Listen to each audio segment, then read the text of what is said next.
Sobre a celulite, o Revalida já cobrou esse tema em 2014 e cobrou como que a gente deveria realizar o procedimento passo a passo na limpeza, na remoção de pus, né, de sujeira que seria encontrado, desde a higienização das mãos, o EPI, a limpeza com soro, com sabão e assim por diante. Então, até o curativo oclusão com gás estava aqui nessa estação de celulite de 2014.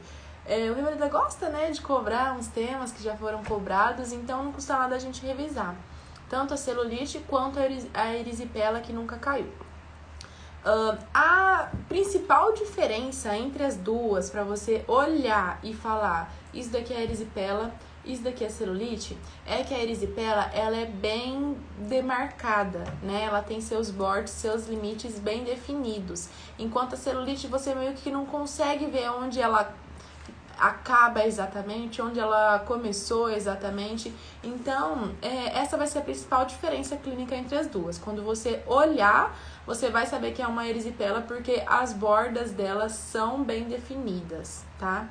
Então, a gente pode dizer que a erisipela é uma variante da celulite. O principal agente etiológico é o Streptococcus pyogenes, mas também pode ser causada por outros tipos de Streptococcus, tá? Ela é mais comum em idosos, até em lactentes, pacientes com doenças tipo diabetes. A gente encontra esses pacientes desenvolvendo a erisipela, tá? Ela é a erisipela, apesar dela parecer pior, né, visualmente, ela é uma infecção da derme mais superficial, tá? E pode ter um envolvimento do tecido linfático. Ela acomete principalmente os membros inferiores dos pacientes quando ela se desenvolve em locais no qual a drenagem linfática normal foi interrompida, tá? Então, essa seria a definição bem certinha da erisipela, beleza? E ela começa abruptamente, né? Do nada, assim, sem avisar, ela chega com edema bem vermelho vivo, tanto nos membros, que eu já falei que é o lugar mais frequente, na face a gente também encontra, e as margens vão ser certinhas, gente, vai ser mais avermelhada e as margens bem certinhas. A celulite vai ser mais rosinha, tá? A erisipela vai ser mais vermelha. E aí também pode vir acompanhada de febre, de início abrupto, né? Que você não sabe bem o foco lá, mas quando vê, tá lá a perna dolorida e demasiada, bem vermelha e com características bem típicas de erisipela.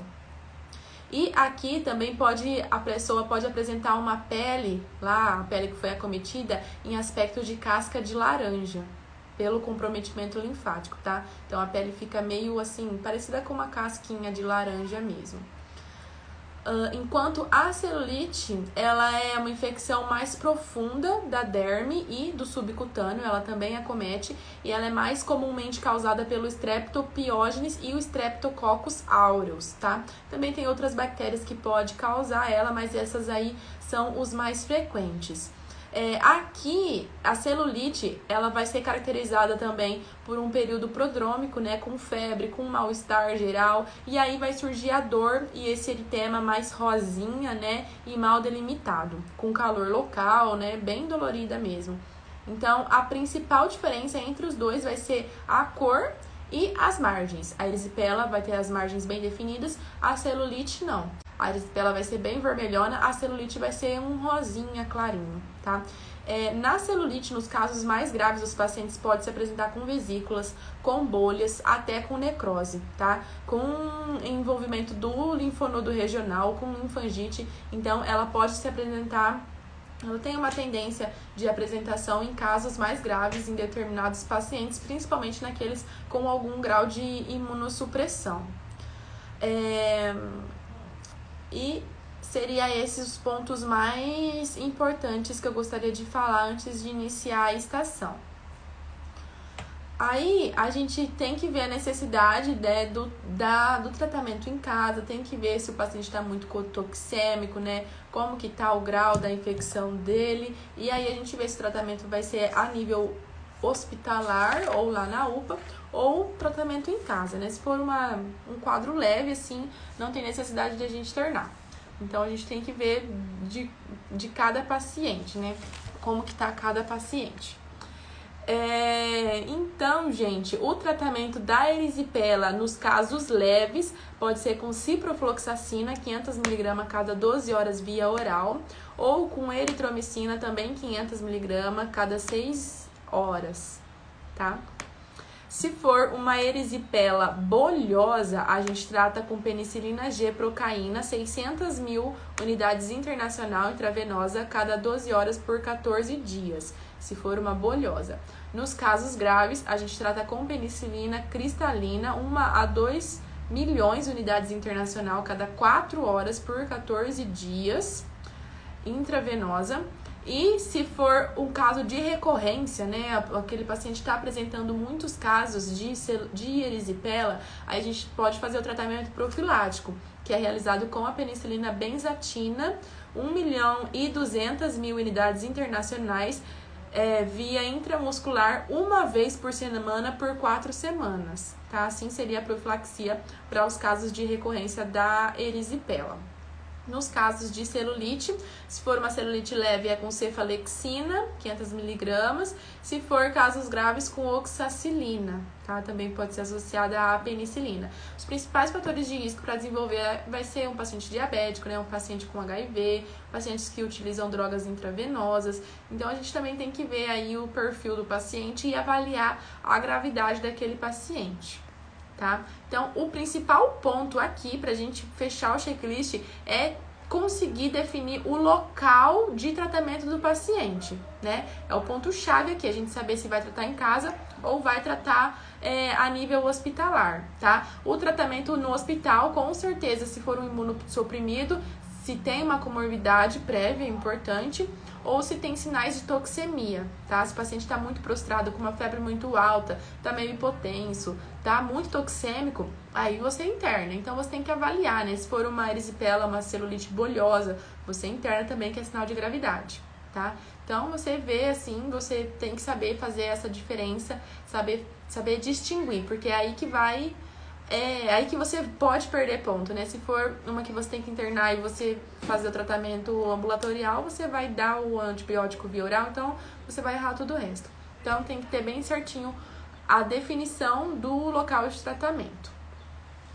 Aqui, então, vamos ver um exemplo de um caso de erisipela. Você é o médico da UPA e recebe um paciente do sexo feminino, 35 anos, com queixa de febre e dor na perna esquerda. 35 anos, mulher, febre e dor na perna. Então, uma dor na perna com febre, a gente tem que fazer uma anamnese direcionada para a perna, para a queixa da paciente, né? Então, a gente inicia com acolhimento, os 3 itens, bom dia. Você vai se apresentar, perguntar o nome e a idade do paciente, no que você pode ajudá-la. Ela vai falar essa queixa principal, você vai perguntar quando que iniciou a febre, você aferiu a febre, quantos graus estava, você tomou alguma medicação, durante todo esse tempo você está com febre, teve melhora, teve piora, essa dor. Quando que iniciou essa dor, ela está sendo progressiva, ela está só localizada aí, ela foi para algum outro lugar, você está sentindo sua perna quente, você está conseguindo movimentá-la, você já teve isso antes, é a primeira vez, ela está vermelha, ela está rosa, dá para ver os limites, ou não dá para ver onde começa, onde termina, então assim você já consegue fazer a diferença, né? Você teve alguma picada de algum inseto durante esses últimos dias, né? Ou algum fator aí, né, que fez com que desenvolveu uma porta de entrada, uma micose. Então, tudo isso pode ser um antecedente do paciente que desenvolve um caso como esse, tá? Então, ele pode relatar, assim, que foi há uns dias picado por um mosquito, pode relatar que tem lá uma micose, alguma coisa, pode relatar que ele é diabético, né, quando a gente for perguntar.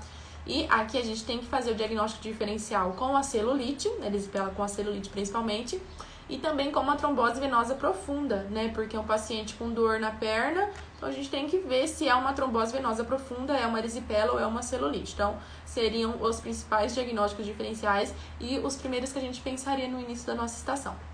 Então, aqui ela ia falar que estava com febre, com a pele quente, com inchaço, vermelhidão, com uma dor 5 em 10 e só na perna esquerda. Isso faz 4 dias. Ia falar que procurou a emergência, pois ficou assustada, porque ontem começaram a aparecer bolhas nas pernas. Bolhas é sinal de gravidade, gente. Bolhas é sinal de gravidade, tem que internar, tá bom? Então, se tem bolha, você sabe que você vai ter que internar. Aqui você pode perguntar onde que estão essas bolhas, né? Que horas que surgiu, quanto tempo depois e assim por diante. Perguntar se ela utilizou alguma medicação, se houve ou não melhora. Aqui ela ia falar que ela usou ibuprofeno sem melhora. E aí a gente continua nosso esqueletinho, né? Você tem alguma outra queixa, algum outro sintomas além desse? Ela ia negar. Aí, antecedentes patológicos familiares pessoais. Você tem diabetes, hipertensão, HIV, alguma doença do coração, alguma doença pulmonar? Aqui, deixa eu ver o que ela tinha. Não ia referir, não tem outras comorbidades. Alguém na sua família tem? Você tem que perguntar. Ela também ia negar. Você usa alguma medicação todos os dias? Ela ia negar. Você tem alergia a alguma coisa? Ela ia negar. E por último, os hábitos. Você fuma, bebe ou usa drogas ilícitas? Aqui ela ia negar também. E sobre o que eu perguntei, que eu falei, né? Perguntar se já teve outra vez. Ela ia referir que é a terceira vez que ela apresenta os mesmos sintomas nos últimos 3 anos. Então, gente, aqui a gente tem que perguntar, a gente tem que fazer a profilaxia, né, para essa paciente, porque ela tá com uma erisipela recorrente, que eu comentei no começo dessa live, né, que é com a penicilina benzatina, uma vez por semana por 4 semanas, a gente faz a profilaxia da erisipela recorrente. Aí também a gente pode perguntar da situação vacinal, né, da vacina contra o tétano dessa paciente, seria interessante. Aqui a gente vai para o exame físico agora, né, os próximos itens do exame físico, pedir a permissão da paciente, pedir para ela ir na maca, nos paramentar, colocar máscara, lavar as mãos, aquecer, colocar máscara, luvas, pedir a fitoscopia geral com pele e mucosas, verbalizar todos os 6 sinais vitais, falar as normalidades, pedir exame físico direcionado para a queixa da paciente, né? Fazendo a inspeção, palpando o pulso da perna, os pulsos distais aqui também, vendo a presença de edemas, de sinais flogísticos. As bolhas a gente tem que avaliar também, ver se tem algum ponto de flutuação, alguma porta de entrada. E aqui ia ter um eritema bem definido. Então, bem definido, a gente sabe que é erisipela, né? A celulite não sabe onde termina, não sabe onde acaba, é rosa, então aqui um eritema bem definido. A gente já começa a pensar mais em erisipela. Ocupando 2/3 inferiores da perna esquerda, com sinais flogísticos, bolhas e descamação. Então, a gente pode pedir alguns exames complementares agora, né? Você verbaliza. Eu gostaria de solicitar um hemograma completo. Gostaria de solicitar, o que mais que a gente podia solicitar? Uma glicemia aqui capilar, né? E uma hemocultura também. Não sei, a gente poderia solicitar aqui. O que a gente encontraria eu não falei dos sinais vitais, né? Aqui tava tudo normal, pressão normal, só a temperatura tava 38. E os exames complementares, ela tava com 13 de hemoglobina, os leucócitos 14.000 com desvio à esquerda. Então, você verbaliza. Você está com uma leucocitose com desvio à esquerda, sua glicemia está de 97. Eu estou com um provável diagnóstico de erisipela bolhosa aqui com a senhora. Eu vou ter que te internar, tá? Para realizar o tratamento via intravenosa. Eu gostaria de fazer 2 acessos venosos calibrosos na minha paciente, fazer infusão de soro fisiológico. Eu gostaria de dar um antitérmico, né? Porque ela tá com febre. Gostaria de dar um analgésico com AINES, né? Gostaria que ela deixasse o membro elevado. Gostaria de solicitar uma vacina antitetânica se ela não foi vacinada. E a profilaxia também, né? A gente tem que orientar ela a fazer por 4 semanas a penicilina benzatina aqui, uma vez por semana. 1.200.000 intramuscular. E o tratamento aqui para essa erisipela bolhosa vai ser com penicilina G procaína, tá? Intravenosa, cada 12 horas a gente faz para ela. Beleza? Por 14 dias. Então, assim a gente fecharia essa estação, tá? Se for um caso de celulite, aí a gente faria o tratamento da celulite, internaria também, e assim por diante. Eu vou ler aqui o checklist de celulite que caiu em 2014. E aqui, gente, era pra gente realizar e descrever procedimentos se fosse necessário. Realizar e descrever os procedimentos e das orientações. Então, a gente ia fazer a anamnese certinho, a gente ia fazer o exame físico, igual a gente fez da erisipela, a gente ia fazer aqui, tá? Igual. A gente só ia ver que aqui tava rosa, mal definido, ela ia se queixar de uma tumoração aqui no membro inferior direito. Então, a gente ia ter que avaliar essa tumoração aqui também, tá? Então, na hora de verbalizar o procedimento, a gente tinha que separar os materiais que a gente vai utilizar, né? Pedir a autorização do paciente, explicar o que a gente vai fazer para o paciente, né? Falar, olha, eu vou ter que fazer a limpeza, vou ver se tem necessidade de realizar drenagens, se tem algum ponto de flutuação aqui. Posicionar o paciente, pedir para ele se sentar, né? A gente vai lavar nossas mãos, aquecer, colocar luvas, máscara, tudo certinho. Se necessário, pedir a ajuda de um auxiliar, ver a necessidade, fazer a lavagem lá com solução fisiológica 0,9%, depois lavar com sabão, né? Pode ser tanto a clorexidina quanto o iodo, tanto o degermante quanto a solução alcoólica, né? Então, tudo isso a gente ia ter que verbalizar. Informar que a gente vai retirar a fibrina, o que tá sujo lá, né? Fazer, se for necessário, fazer a drenagem, se tiver algum ponto de flutuação.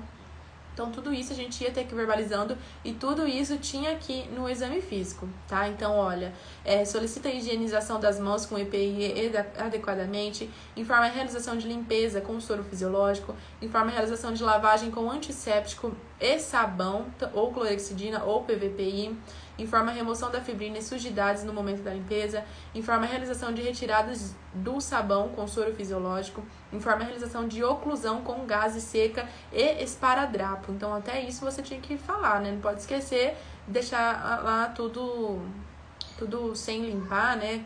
Sem lavar, enfim.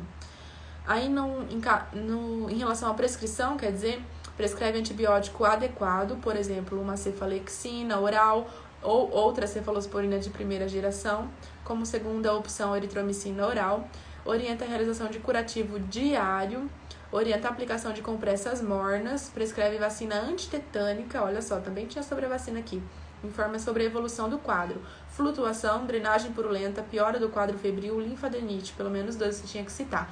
E assim foi a estação de celulite que caiu aqui em 2014. Pode cair de novo, né? Tem gente apostando aí em drenagem de abscesso como um procedimento que pode cair esse ano.